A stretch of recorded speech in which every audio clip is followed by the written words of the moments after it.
Yo les gars, tout le monde, on se retrouve dans le setup, je suis rentré en Suisse après cette petite série de vlogs et on est tout de suite reparti de plus belle pour un peu parler du mercato. Il y a plusieurs infos, le mercato finit le 2 ou le 3 février, je ne sais plus, on est le 31 janvier actuellement, donc c'est les dernières minutes, pas pour les prolongations mais pour les transferts, on va en parler plus loin dans la vidéo. Avant que cette dernière commence les gars, n'hésitez pas à vous abonner, liker, partager et commenter, c'est vraiment top, merci à tous pour ceux qui vont le faire.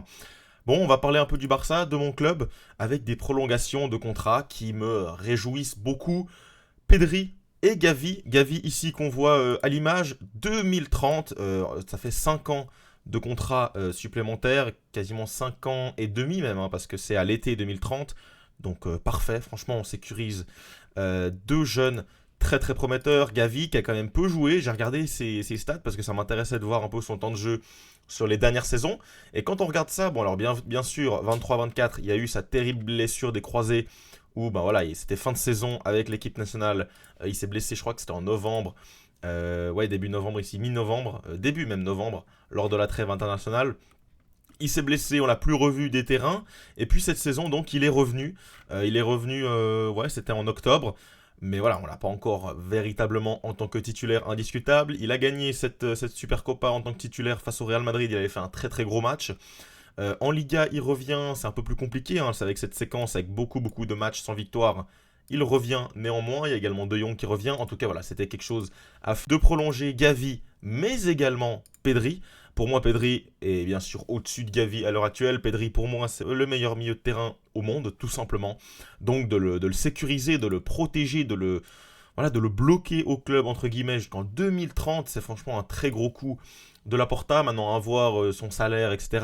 Clause d'1 milliard apparemment. On sait que c'est des jeunes qui adorent le club, qui sont attachés, donc ça ne m'étonne absolument pas qu'ils prolongent. Bien sûr, Pedri, on va pas revenir sur ses qualités, hein, mais voilà, pour moi, un des meilleurs milieux de terrain au monde, si ce n'est le meilleur. Voilà, magnifique, magnifique de pouvoir le prolonger. En plus, il revient très bien cette saison, avec aucune blessure. Il arrive à enchaîner les matchs. Espérons que ça dure. Et bien sûr, comme je l'ai dit sur Twitter, les deux maintenant, je les attends à un niveau supérieur. En Ligue des Champions, pouvoir passer des stades, pouvoir passer les quarts, les demi, aller en finale, faire des épopées, pouvoir voilà, créer des connexions, créer de l'histoire ensemble.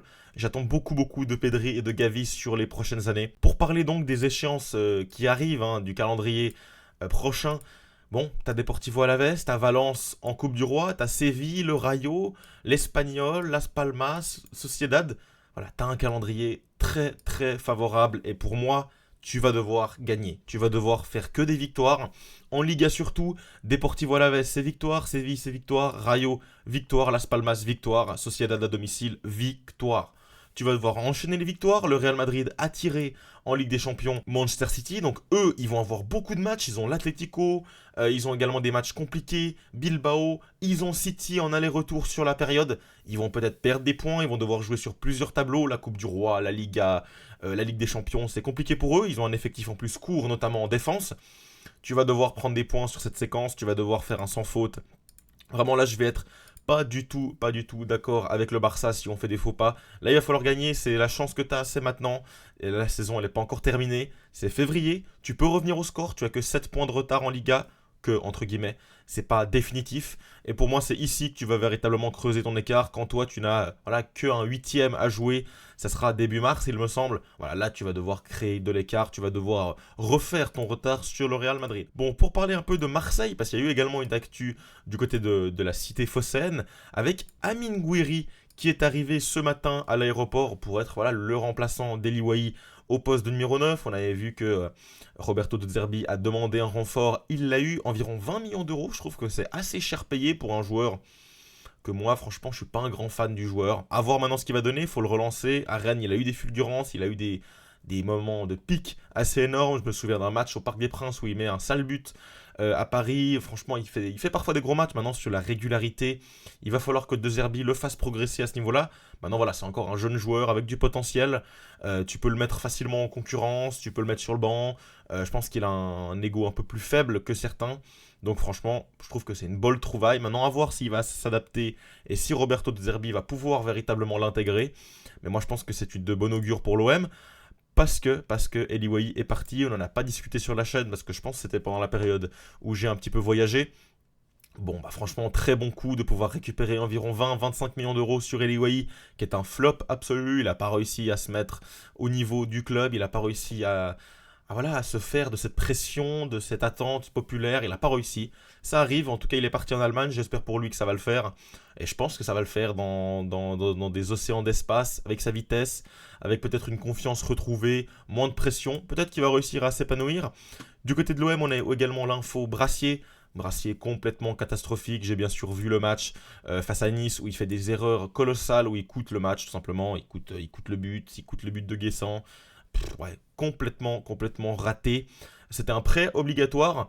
Et donc, c'est Rennes qui va récupérer le prêt avec l'obligation de 12 millions. Voilà, Rennes et l'OM qui continuent leur stratégie commune. Après Guiri, ça sera Brassier. Et Rennes, on va pas en parler, mais c'est franchement très compliqué ces temps. Sampaoli est parti, Habib Bey est arrivé. À voir s'il va réussir dans ce marasme collectif, individuel, très compliqué. En plus, Lilian Brassier, donc formé à Rennes. Mais voilà, ces derniers 6 mois sont très compliqués. Est-ce qu'il va réussir à relever la pente? Eh ben, l'avenir nous le dira de ce Stade Rennais. Pour l'instant relégable, il va falloir qu'il hausse le niveau assez rapidement. Pour terminer donc cette vidéo, un petit peu réaction, rumeur mercato. Là c'est plutôt une rumeur, il n'y a rien d'officiel. C'est du côté de Tottenham. Tottenham, cette année c'est la catastrophe. Ils ont énormément de blessés, on le voit ici, surtout dans le secteur offensif. Son qui est pas au mieux, qui est pas non plus un leader total. Werner blessé, Brennan Johnson blessé, Odobert blessé et Solanke blessé. On peut également reculer dans les lignes avec un Madison blessé, Spence blessé, Udogie blessé, Romero blessé, Van de Ven qui revient tout juste. Les gardiens, c'est également très compliqué. Une des failles monumentales de cette équipe. T'as eu Forster qui était nul, t'as eu Austin qui a été compliqué également. Kingsley maintenant que tu essaies de relancer. Vicario est toujours blessé. En première ligue, tout simplement catastrophique. Un des résultats, franchement, les plus lunaires. Tottenham, 15e de première ligue, quasiment 1 point par match. Ils sont sur 0 victoire en 5 matchs, 4 défaites sur les 4 derniers matchs de première ligue. Il va falloir qu'ils se relèvent. Je ne sais pas comment est-ce qu'ils vont y arriver. Je ne sais pas si Matistel va pouvoir les aider. En tout cas, ils ont fait une offre de 60 millions au club munichois. 60 millions pour Matistel. Bon, vous en pensez ce que vous voulez, moi je pense que c'est élevé. Matistel qui a eu des belles fulgurances, surtout au début, l'année passée. Début d'année, il avait parfois remplacé Harry Kane, il a mis quand même quelques buts en Bundesliga. C'est pas un mauvais joueur, maintenant 60 millions dans un contexte compliqué comme Tottenham où il y a beaucoup de blessures, où il va y avoir des attentes. Je sais pas si réellement c'est la bonne option. Maintenant pour lui, bon bah c'est mieux, hein. Sûrement que Postecoglou lui a fait une promesse de jeu, promesse de temps de jeu, parce que lui il souhaite jouer, c'est pour ça qu'il a envie de partir. Il a dit qu'il voulait partir cet hiver du côté, il voulait partir du Bayern. Ouais, pour lui c'est peut-être une bonne option. Je sais pas si le mariage va se faire parfaitement, à voir dans les prochains jours. Tottenham qui est également engagé en Europa League. On a vu également leur tirage ici, donc ils vont jouer soit Galatasaray ou la Z, soit Midtjylland ou la Real Sociedad. Ça peut être quand même compliqué si tu tapes Galatasaray, si tu tapes la Real Sociedad, si tu tapes après Lyon ou Francfort. Bon bah ça va être pas simple pour eux. On sait qu'ils sont un peu maintenus en vie grâce aux coupes. Ils sont encore en vie aux coupes. Ils ont gagné 1-0 face à Liverpool. Il y a le retour là-bas, ça va être compliqué. Parce que sinon en championnat ils sont complètement calamiteux. On va également suivre leur progression sur la deuxième partie de saison. Je crois qu'on a un peu fait le tour de cette vidéo. Très content, je le répète, pour Gavi, très content pour Pedri également. 2 joueurs qui s'inscrivent dans la continuité de ce projet barcelonais. Un Barça, pour l'instant très bien en LDC. Maintenant il va falloir confirmer en Liga. Je vous ai parlé du calendrier, je vous ai parlé de l'obligation de résultats sur ces matchs. T'as pas le droit de faire des matchs nuls, t'as pas le droit de perdre. Franchement, si tu viens à perdre, déjà face à Alaves, il va falloir gagner impérativement. Séville, ils sont en difficulté chez eux, tu dois gagner. Le Rayo, tu dois gagner.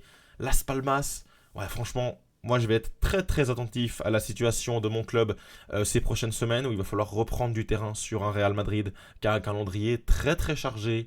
City, l'Atlético Madrid, le 8e de LDC. Voilà, ça va pas être simple pour le Real, avec toujours pas de recrues derrière, un effectif assez court, notamment au niveau des latéraux où c'est compliqué. Donc voilà, on se retrouve très très vite pour de nouvelles vidéos, bien sûr, pour ne pas les louper.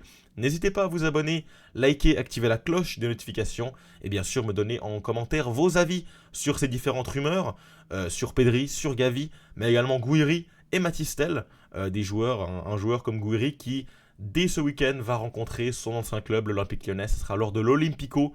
Il me semble que c'est ce dimanche soir du côté de Marseille. En tout cas, on se retrouve très rapidement. Abonnez-vous, likez, partagez. On se retrouve très vite. Ciao.